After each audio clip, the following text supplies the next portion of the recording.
Okey, so saya rasa mungkin ada lagi perkongsian yang mungkin saya boleh share dengan kawan-kawan berkenaan dengan sikap kita ataupun niat kita lah.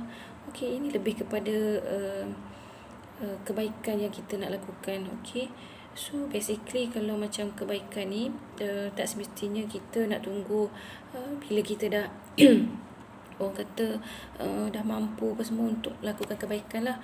Contohnya kalau macam kebaikan ni sendiri tak perlu kita nak banding-bandingkan sama ada kita ni nak buat kebaikan ni hanya di kalangan di antara manusia dengan manusia saja ataupun manusia dengan haiwan. So most of the time kita kena ingat makhluk Allah ni luas kan, banyak kategori dia. So mungkin kebaikan kita tu mungkin kita boleh lakukan kebaikan sesama haiwan ataupun sesama manusia lah. So apa yang saya nak share dengan you all adalah berkaitan dengan kebaikan. So personally speaking, kalau ikutkan pengalaman tu, dulu mungkin kita pernah mengalami situasi yang agak sukar ataupun susah, di mana mungkin masa tu kita tak ada peluang untuk melakukan kebaikan ataupun memberi bantuan berasaskan kewangan lah.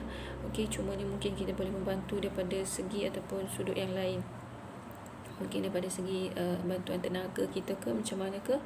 So cumanya dalam isu ni kebaikan tu tak semestinya hanya di kalangan manusia dengan manusia lah, sama ada kita dengan rakan-rakan ke dengan keluarga ke. Okay, so kebaikan ni sebenarnya dengan makhluk Allah iaitu haiwan pun sangat besar dia punya impact dia lah. Okey, contohnya kalau berdasarkan pengalaman saya sendiri, pernah suatu ketika tu saya hanya memberi minum kepada ibu kucing ni yang baru beranak. Okey, so dalam keadaan haus tu dia minum air yang saya bagi dalam mangkuk tu dengan keadaan yang sangat dahaga dan sangat haus.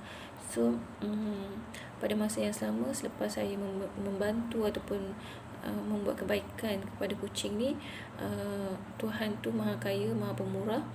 Ketika saya membeli barang dan pada waktu untuk membayar barang tu, ada seorang hamba Allah ni, dermawan ni, dia membayar segala peralatan yang saya beli tu. Mungkin nilaian tu tidaklah setinggi mana, cuma benda tu yang kita kena take note. Kita perlu membuat kebaikan bukan mengharapkan balasan. Mungkin ada ganjaran tu Tuhan bagi terus di dunia, ya, nampak terus punya efek dia. So itu antara pengalaman saya lah yang saya boleh share. So harap kawan-kawan pun boleh ambil positif view lah daripada perkongsian saya. Terima kasih.